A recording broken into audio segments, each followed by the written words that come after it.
Assalamualaikum warahmatullahi wabarakatuh. Selamat berjumpa kembali ya para pejuang cuan dan pejuang sanggutors. Bagaimana nih keadaan teman-teman semua? Nah, semoga kalian dalam keadaan sehat semua ya. Dan saya doakan nih buat kalian jadi orang sukses semua. Amin, mantap ya. Dan tentunya ya kan kawannya secangkir kopi gitu kan harus selalu ada. Buat menemani kesempatan kali ini, brother, di mana di kesempatan kali ini kalau kita lihat bersama-sama kan keadaan market nih udah mulai bagus nih, mantap jiwa gitu kan. Bitcoin udah kembali menyentuh di ranah harga 109 ribuan. Terus kalau kita lihat untuk secara overallnya teman-teman ya, tentunya di sini altcoin seperti Ethereum ini juga recover nih ya. Saat ini dia recover bro. Saat video ini dibuat ya harga Bitcoin kan di area 109, Ethereum di area 2,5. Semoga saja nanti saat kalian menemukan ini harganya nggak turun gitu, harganya nggak turun lagi. Nah, di mana di sini brother kalau kita lihat bersama-sama ya secara overallnya seperti XRP juga recover, BNB juga recover, ya Solana. Jadi mayoritas nih market ini menyambut hangat ya dengan kenaikan daripada Bitcoin gitu ya. Kemarin-kemarin kalau kalian sempat serok gitu kan beberapa altcoin mungkin hari ini bro udah senyum-senyum sendiri nih melihat wah portofolio udah mulai mantep nih, portofolio kita udah mulai hijau lagi nih gitu ya. Oke.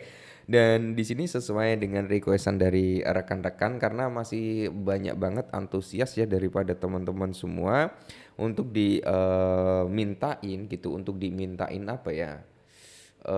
Pembahasan kembali yaitu tentang si Pi Network Bro ya. Oke, tentunya di sini Pi Network ya kali ini kenaikannya belum begitu signifikan meskipun dia ada sedikit recover sekitar 1,14%, tapi kenaikannya kan beda dengan altcoin lainnya ya. Yang lainnya itu 3%, 4%, 5%, bahkan ada yang 8 sampai 10%-an gitu ya, Bro ya. Tapi untuk Pi Network dia cenderung di area 1,14%. Ya karena memang ada beberapa poin, teman-teman juga udah tahu lah unlock token tiap hari ya, kurangnya keterbukaan itu semua bro ya, makanya di sini Pi Network naiknya kurang kenceng. Siapa tahu dalam waktu dekat kan timnya itu langsung oke lah kita open buat rekan-rekan semua, kita open buat komunitas biar perkembangannya semakin bagus. Nah kalau tim tiba-tiba memberikan statement seperti itu, wah saya kira Pi Network juga bakal grow up lagi, apalagi kalau dia bisa listing ya. Oke kita bahas bro. Nah, kita bahas di sini ya, Bro ya. Kita tahu Pay Today udah terjadi pada tanggal 28 kemarin. Nah, Pay Today 2025, teman-teman ya, platform EI dan Domains diluncurkan. Akankah Paycoin itu bangkit ya, naik atau dia malah dump, anjlok ya, pump and dump. Jadi gimana? Menurut teman-teman semua, apakah Paycoin itu memiliki potensi untuk mengalami rebound lagi atau dia bakal junam sampai palung Mariana lagi gitu. Nah, kita bahas di sini bro ya. Khususnya buat teman-teman semua yang masih hold Pi Network. Nah, jadi Pi Network merayakan momentum penting itu kan pada tanggal 28 Juni 2025 bro ya. Tapi kemarin sempat kita bahas juga ya, masih banyak juga dari para komunitas Pi Network yang antusias terhadap Pi Network, yang masih merasa bullish juga terhadap Pi Network, bahwasanya kemungkinan besar nih tanggal 20 bukan tanggal 20, kemungkinan besar ya di bulan Juli gitu kan mereka berspekulasi nih Picoin bakal menyentuh di ranah harga $1 kembali, dan harga tertingginya mungkin bisa sampai di $2. Semoga saja bro kalau Bitcoin itu semakin menguat, altcoin menguat, tidak menutup kemungkinan ya Picoin juga bisa menguat lagi gitu ya.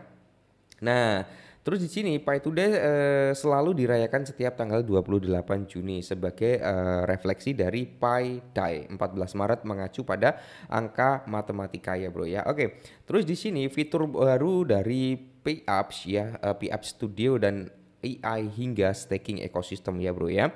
Jadi di sini yang menarik dari para komunitasnya adalah tentang AI-nya ya, dimana banyak yang berspekulasi kayaknya AI daripada si Pi Network ini berkolaborasi dengan Google gitu kan, banyak yang berspekulasi seperti itu. Tapi nggak masalah bro ya, semoga saja ya Pi Network masih bisa bangkit lagi. Nah, terus di sini kalau kita lihat Pi Network itu kan meluncurkan PF Studio, platform no code berbasis AI yang memungkinkan siapa saja itu membuat dApps hanya dengan instruksi bahasa alami dalam hitungan hari. Lebih dari 7.900 aplikasi telah dibangun menggunakan platform ini. Fitur ini memangkas hambatan teknis dan memberi sinyal evolusi menuju utilitas nyata di dunia kripto. Nah, sebenarnya dari perkembangannya cukup bagus ya. Dalam hitungan ya hari gitu ya, Pi Network itu udah apa ya, udah ada atau udah mampu menyerap sekitar 7.900, mungkin hari ini udah di area 8.000 something gitu Bro ya untuk apps-nya. Nah, ini sebenarnya perkembangan yang cukup menarik Bro ya, perkembangan yang cukup menarik. Semoga saja nanti segera meluncur smart contract juga. Wah, ngeri ya kalau itu ada Bro, berarti nanti akan ada apa? Token-token yang lahir di jaringan Pi Network gitu Bro ya. Semoga saja kedepannya bagus. Makanya di sini Bro ya, walaupun komunitasnya kecewa ya, walaupun price harganya turun teman-teman ya, tapi kalau saya pribadi ditanya masih mau hold nggak Bang? Saya masih mau hold. Saya masih mau hold Bro ya. Itu aja. Nah, kenapa saya masih mau hold? Salah satunya adalah yaitu tadi, meskipun tiap hari ada unlock token ya, yang menjadi kenapa saya mau hold Pi Network adalah satu, komunitasnya masih cukup aktif dan cukup kuat meskipun banyak hujatan juga, banyak foodernya juga ya. Tapi nggak apa-apa lah, setiap koin atau token itu ada foodernya masing-masing gitu. Itu poin pertama ya.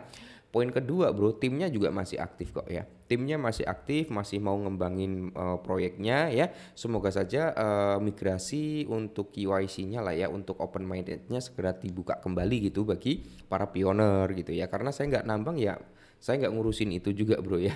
Jadi karena saya nggak nambang, saya juga nggak nyari informasi tentang itu. Karena saya belinya langsung di exchange. Nah, jadi di sini kalau kita lihat kesimpulannya apa, dia akan pump atau akan dump gitu kan. Jadi menandai era baru bagi Pi Network. Dari aplikasi mobil mining menunjukkan platform utilitas driver berbasis AI dan staking komunitas. Namun perjuangan muncul dalam bentuk bottleneck, migrasi, volatilitas dan harga Pi, dan potensi supply berlebih bagi komunitas kripto dan investor. Pi fase ke depan akan menentukan apakah utilitas membawa nilai real atau hanya hype semata gitu ya. Itu dia ya. Jadi informasi ini Bro, jadi di sini masih 50-50 ya antara dia pump and dump. Tapi saya masih bullish lah ya, masih bullish. Semoga saja di bulan ini Bro, Pi Network bisa recover. Cuman kalian harus disclaimer dulu. Kalian tetap harus disclaimer ya. Kalau kalian Bang saya mau cut loss aja, ya itu hak kalian Bro. Nggak ada larangan. Tapi saran aja, kalau kalian mau cut loss sisakanlah paling nggak 10% dari aset kalian ya di Pi Network gitu Bro ya. Semisal kalian memiliki 50 Pi Network gitu ya, mungkin 40 Pi Network bisa kalian cut loss, 10-nya kalian tinggal aja gitu ya. Siapa tahu nanti Pi Network benar-benar bisa grow up lagi, supply yang beredar belum nyampe 10 miliar, tiba-tiba dia listing Binance Coinbase, tidak menutup kemungkinan dia harganya naik. Tapi kalau sampai berlarut-larut dia nggak bisa listing ke dalam centrally exchange, ya siap-siap saja Bro, Palung Maria menanti lagi gitu. Karena apa? Karena setiap hari ada unlock token itu ya. Jadi ada dua spekulasi nih ya. Kalau ada news maka dia bisa grow up, tapi kalau nggak ada news ya udah siap-siap mental gitu ya. Oke, mungkin ini dulu, semoga bermanfaat ya, tetap semangat dan salam cuan.